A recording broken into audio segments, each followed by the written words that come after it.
Welcome to the Banker Lamp. Please enjoy the video. In this video, I will explain how to use a Wi-Fi USB dongle. First, identify an available USB port on your computer, whether it's a USB 2.0, 3.0, or even a newer 3.1 port. Gently insert your Wi-Fi dongle into this port. Your operating system should then automatically detect the new hardware. This initial step is crucial for the dongle to be recognized by your system, preparing it for the next stage of setup and configuration. Once your dongle is physically connected, the next step involves driver installation.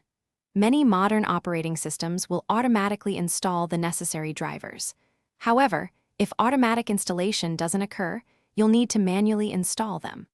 Look for a mini-CD included with your dongle, or visit the manufacturer's official website to download the correct drivers.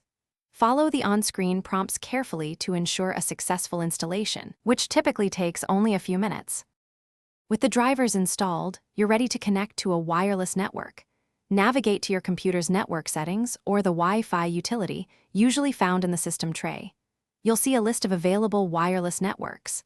Select your preferred network, then enter the security key or password when prompted. This key is often found on a sticker on your router. Once entered, click Connect, and your computer should establish a stable wireless connection within a few seconds. If you encounter any issues, first ensure your dongle is securely plugged in and its drivers are current.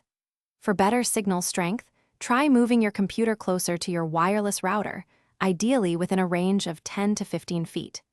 You might also consider using a short USB extension cable, perhaps 1 to 2 feet long, to position the dongle for optimal reception, especially if your computer is tucked away. These simple steps can significantly improve your wireless experience.